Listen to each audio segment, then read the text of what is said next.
Welcome to Tiny Storytime YT channel. Daily updates of satisfying and completed stories. Don't forget to subscribe. The story begins. After spending 6 months on a business trip abroad, I returned home only to discover that the new colleague at my company seemed incapable of following simple instructions.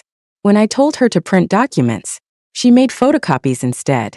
When I asked her to book a hotel for a client, she reserved a cheap hostel. The worst came when I instructed her to take my car in for maintenance, and she somehow managed to damage my brakes. This led to a car accident that cost me my life. In my final moments, stuck inside my wrecked car, the dashcam fell loose and began replaying footage. To my horror, I saw her together with my husband. It was then that I realized she wasn't just misunderstanding me, it was all deliberate. "Lily, you never told me to book a specific hotel for the client," said Jennifer, her tone laced with mock innocence. "What's wrong with the hostel I booked? Isn't it technically still a hotel? Or do you think anyone who stays in a hostel isn't human?" The speaker was none other than Jennifer, the fresh-faced college graduate our company hired 6 months ago. She had a naive look in her eyes that some might find endearing. But her words, dripping with venom, told a very different story. I stared at her in disbelief. This scene was painfully familiar. It was exactly what had unfolded a month ago when I returned from my trip. Realization struck me like lightning. I had been reborn. The awareness sent a surge of sharp clarity through me. Clenching my fists tightly, I retorted coldly, "Are you stupid? You booked a dingy hostel for our most important client. What on earth do you have in that head of yours? Did all the knowledge you supposedly learned in college go straight to the dogs? Or are you just pretending to be innocent while making such amateur mistakes?" Jennifer's eyes filled with tears, her lips trembling. I didn't mean to. I was just trying to save the company money." "Save money? Who do you think you are to make decisions for my company?" I cut her off sharply. "If you're incapable of doing your job, pack your things and leave. I'm not running a charity for incompetents who haven't even weaned themselves yet." The rebuke left her stunned. Her usual facade of pitiful innocence faltered for a moment before returning in full force. Complete with quivering lips and teary eyes, the act drew the sympathy of the male colleagues around us, just as it had in my previous life. "Come on, Miss Taylor," one of them interjected. "She didn't mean any harm. She's just a recent graduate, still learning the ropes. She was only trying to help save costs," another chimed in. Before my rebirth, I had gone abroad for 6 months to close a major deal for the company. When I returned, I learned that my husband, who also managed the company, had hired Jennifer as a business assistant to help lighten our workload.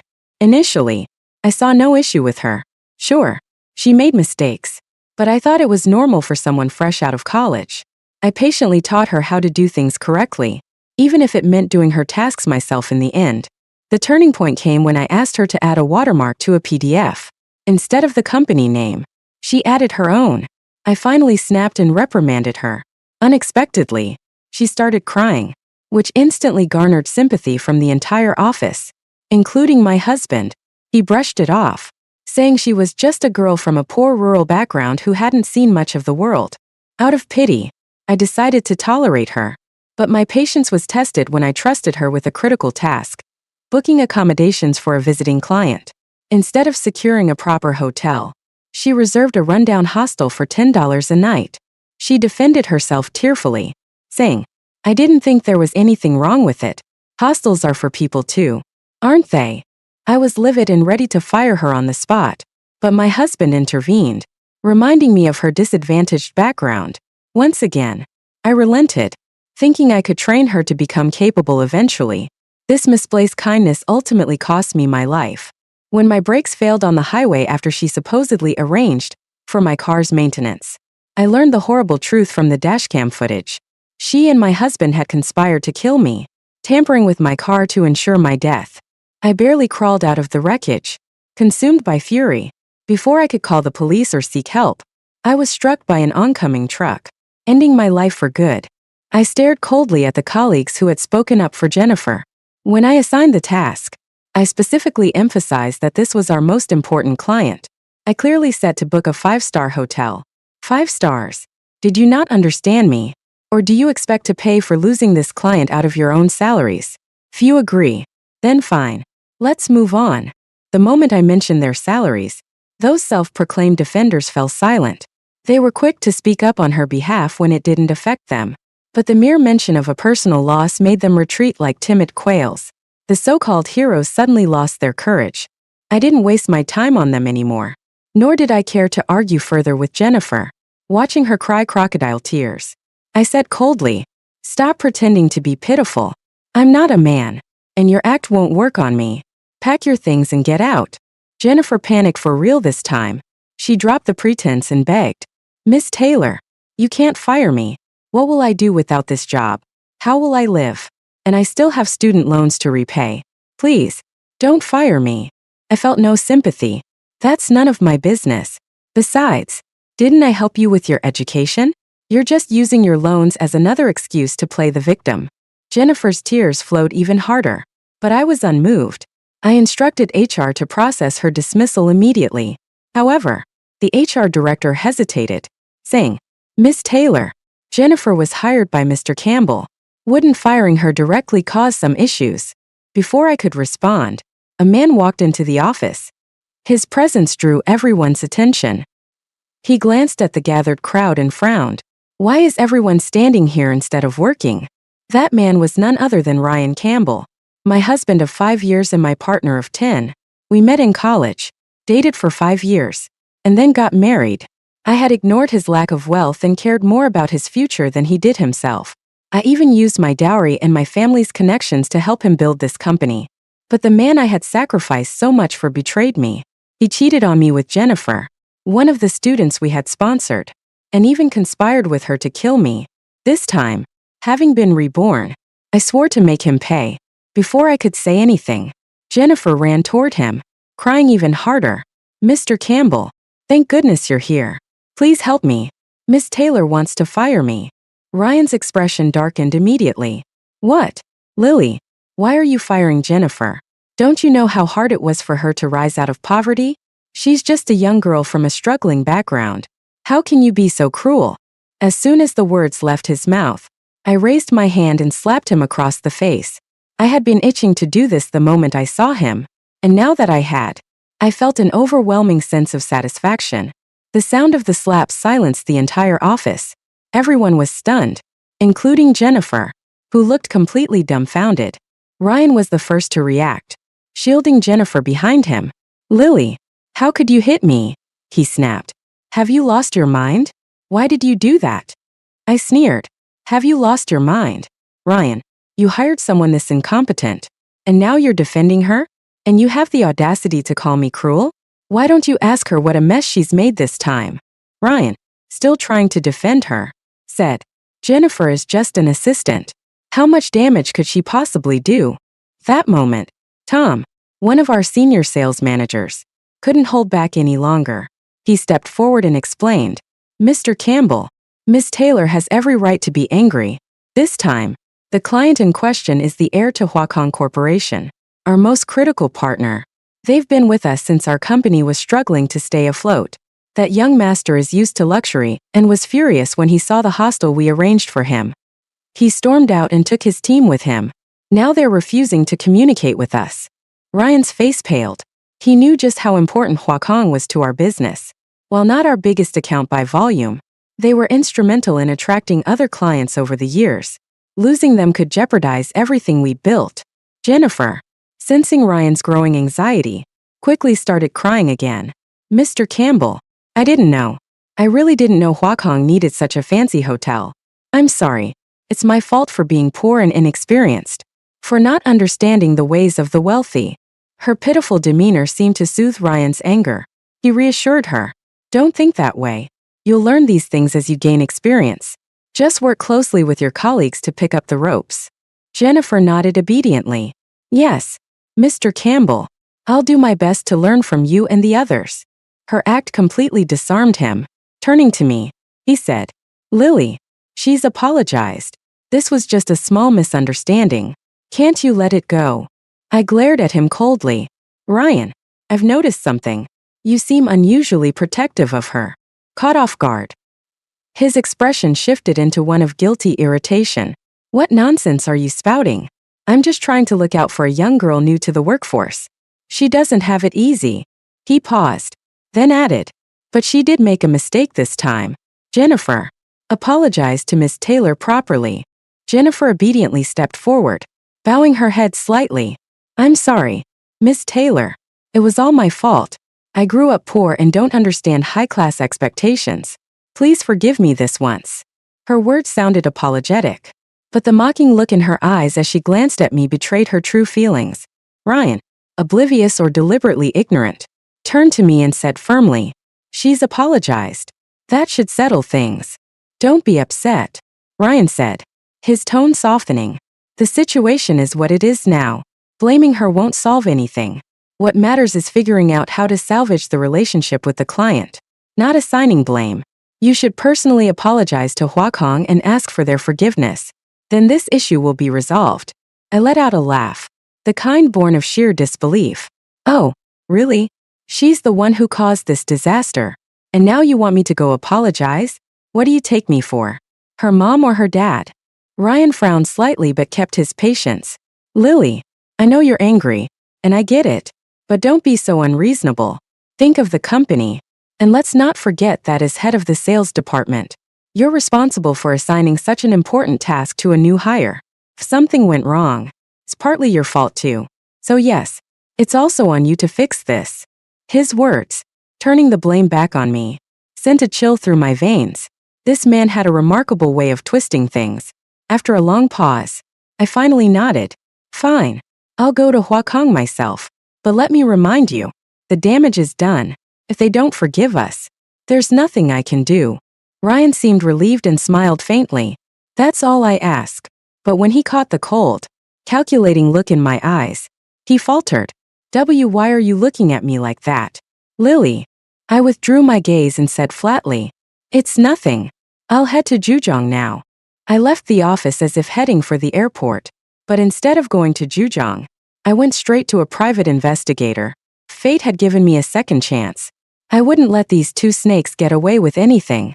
But before I exacted my revenge, I needed to be fully prepared. This company, which I had built with my own hands, would not fall into their grasp. My resources, my money, my network, they would get none of it. And anything they had gained thus far, I would take it all back, leaving them with nothing. After instructing the investigator to keep a close eye on Ryan and Jennifer, I finally called Huakong. That's when I learned the full extent of Jennifer's screw-ups. Not only had she booked a hostel, but she had also spilled coffee all over Mr. Xia, the young heir to Huakong. The representative on the other end even chuckled bitterly.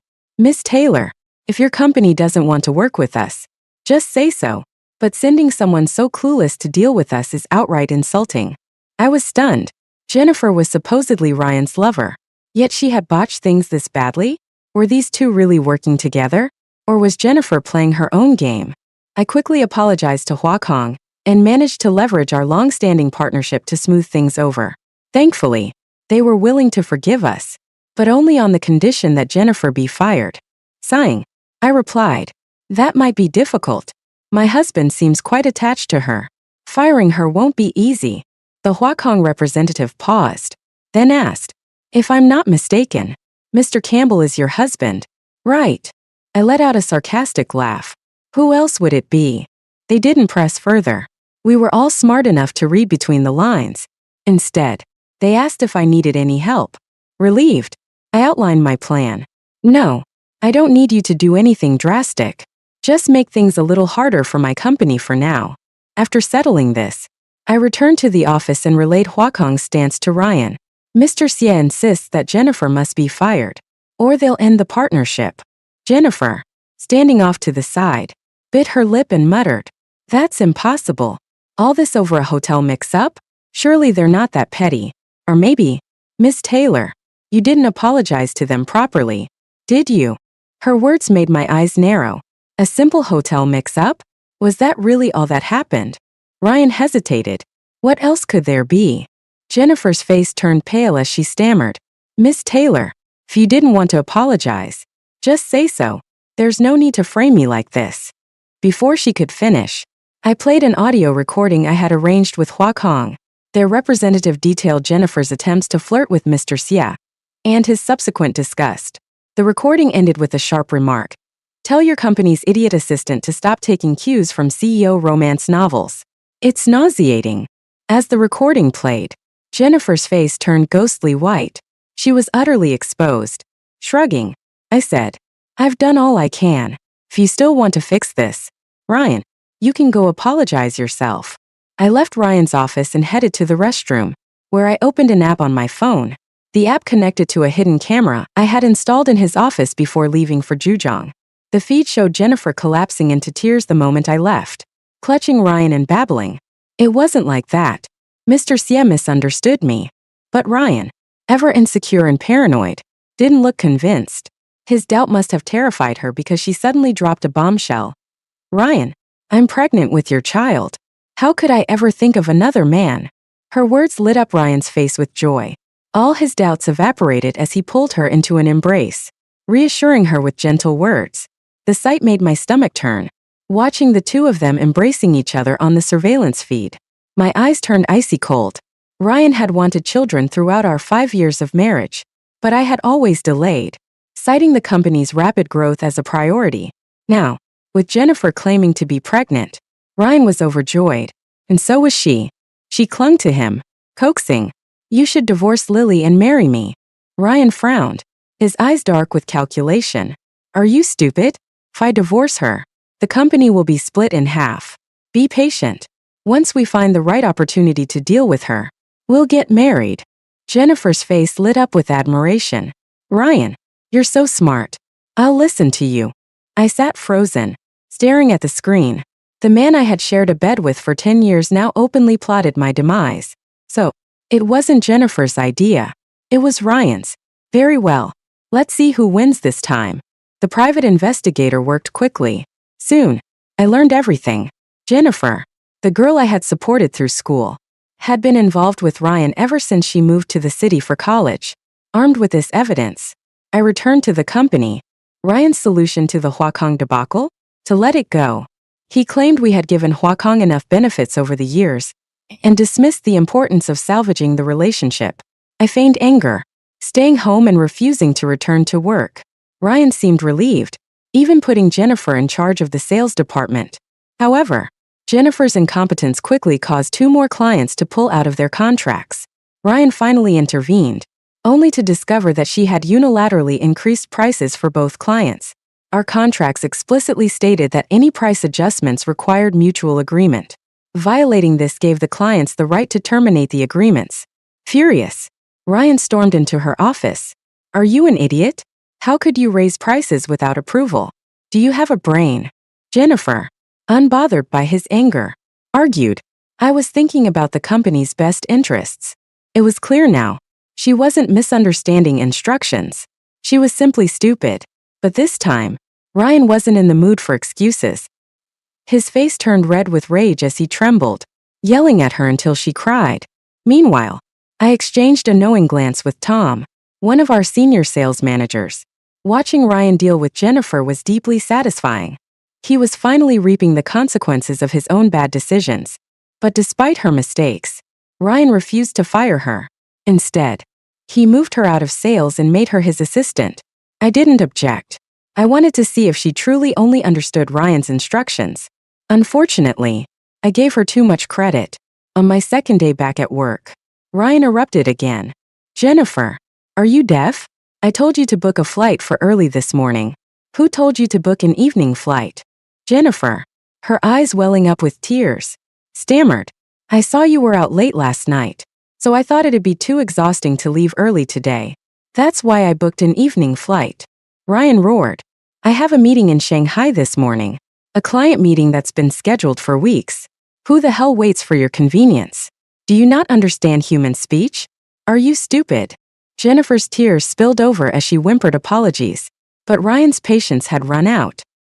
He pressed his hands to his temples, fuming silently. Tom and I exchanged amused glances, both feeling vindicated. Still, Ryan refused to fire her, instead assigning her to the reception desk. Tom, baffled by this, asked me why Ryan hadn't let her go yet. I just sneered, thinking it was time to reveal their sordid affair. That afternoon, I walked into the lobby to find Jennifer tearfully complaining to Ryan about her demotion. As I watched, they ended up in each other's arms, shamelessly clinging to one another. Without hesitation, I barged into Ryan's office, catching them red-handed. Jennifer was perched on Ryan's lap, engaged in activities that were beyond inappropriate. I screamed, drawing the attention of the entire office. Now I understand why you've tolerated her incompetence. The two of you have been sneaking around behind my back. I slapped Ryan hard across the face. You're a disgusting excuse for a man. Ryan, let's get divorced. I stormed out of the office, feigning heartbreak. As expected, Ryan refused to divorce me. He shifted all the blame onto Jennifer, claiming she had seduced him and that he never intended to marry her. You're the only one I love, he insisted. I knew the real reason he didn't want a divorce. Our company, built together, would be split in half. With me taking my share of the clients and resources, Ryan couldn't stomach that. He didn't want a divorce. He wanted to be a widower. How ironic. He wanted me dead, and I wanted him dead. After a few days of causing a scene, I pretended to forgive him. To appease me, Ryan even fired Jennifer. But I knew he was still keeping her close, secretly supporting her.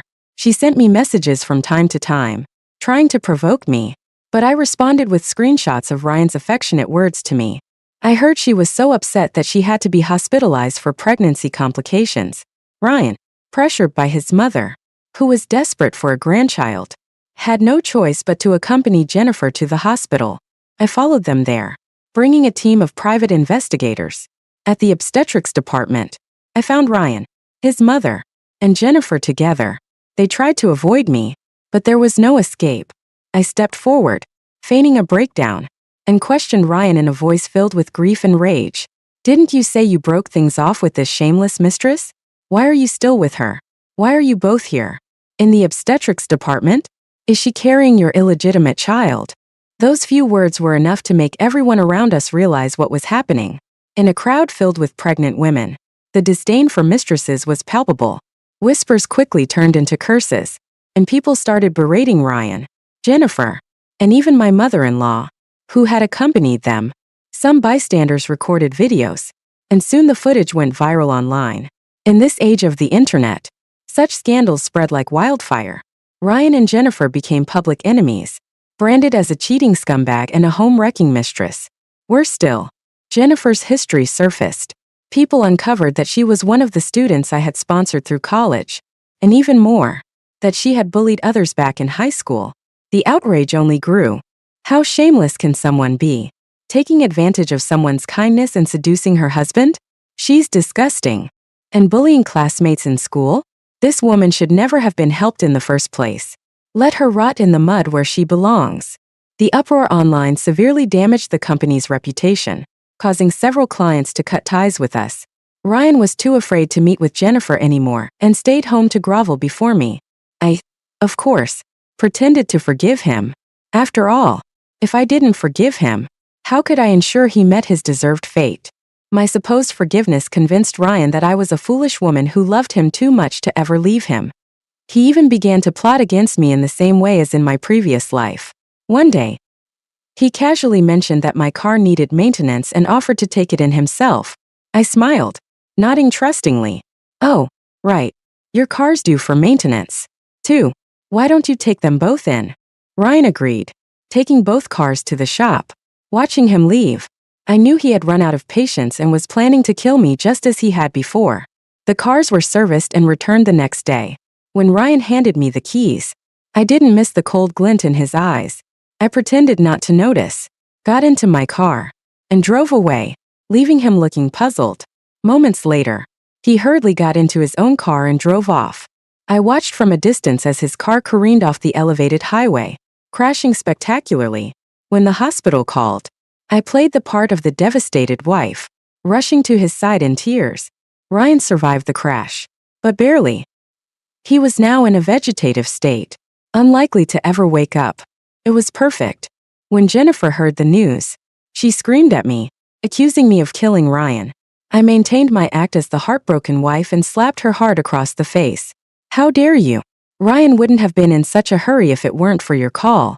If anyone's to blame for his accident, it's you. That moment, my mother-in-law, who had fainted upon hearing about Ryan's crash, woke up. She turned to Jennifer, her face twisted in rage, and slapped her even harder. "You shameless woman. You ruined my son's life. I'll kill you." Jennifer collapsed to the ground, wailing in pain. But before my mother-in-law could hit her again, she froze. Realizing Jennifer was pregnant, she frantically called for the doctors, who managed to stabilize Jennifer and save the baby. I watched the scene unfold, stunned by my mother-in-law's reaction. "You knew about Ryan and her all along, didn't you?" I demanded. She sneered. "You refused to give Ryan a child. Why shouldn't someone else step in? So now that she's the reason Ryan's a vegetable, you're okay with that too?" I asked coldly. Her face went pale. But despite her anger, she knew that the child Jennifer carried was Ryan's only heir. She wouldn't dare do anything to harm her.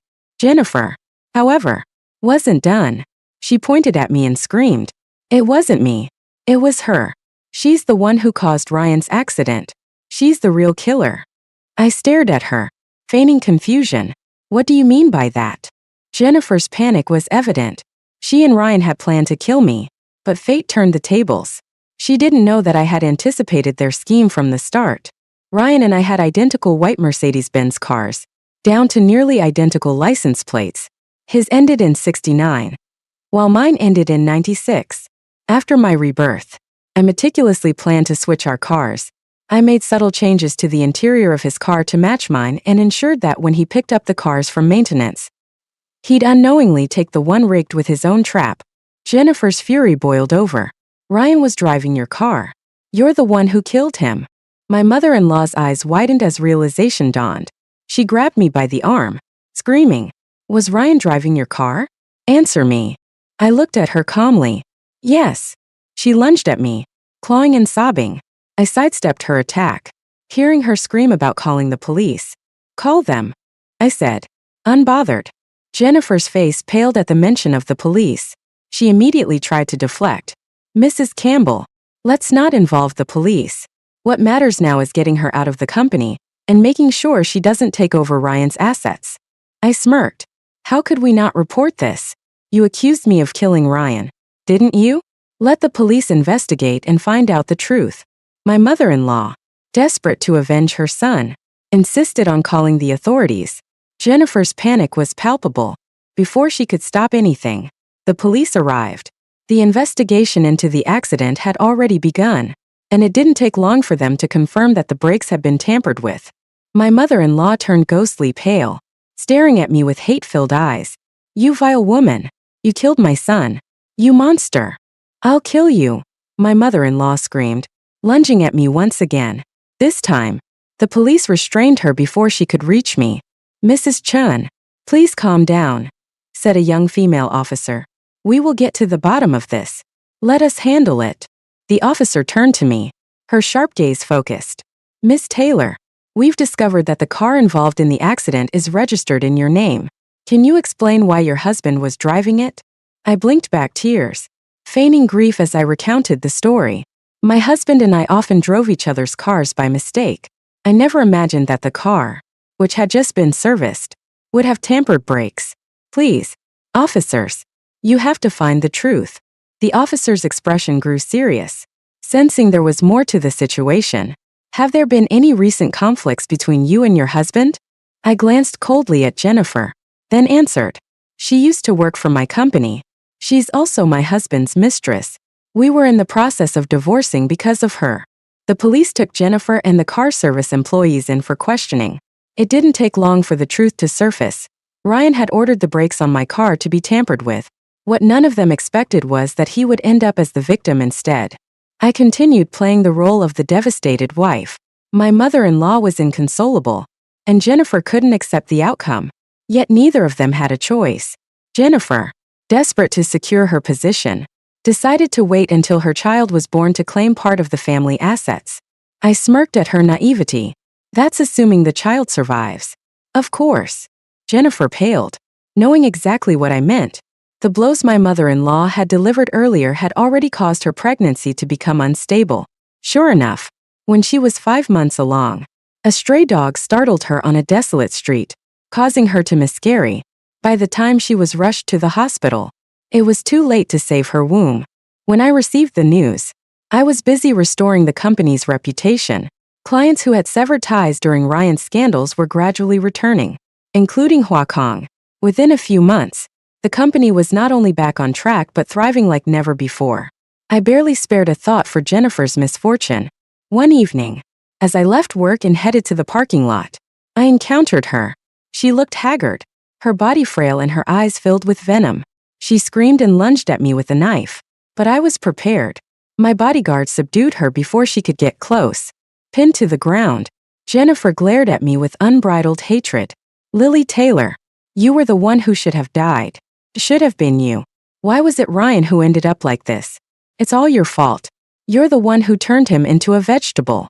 I looked down at her with cold disdain. How is it my fault? Wasn't it you? Weren't you and Ryan the ones plotting against me? Did you think I didn't know? That I would let you kill me without a fight? Jennifer's eyes widened in shock. You knew? You knew about our plan. I chuckled darkly. Of course I knew. Did you really think I'd just sit back and let you two kill me? I grabbed her chin and leaned in closer. Jennifer, I should thank you. Without you, I might have had to divorce him, losing half of my assets in the process. Now, the company is all mine. Jennifer thrashed beneath the guards, screaming, You venomous B***TC. I'll call the police. You won't get away with this. I smirked. Go ahead. The internet was right. Someone like you should never have been helped. I would have been better off donating to a dog. Her face contorted in fury as she screamed.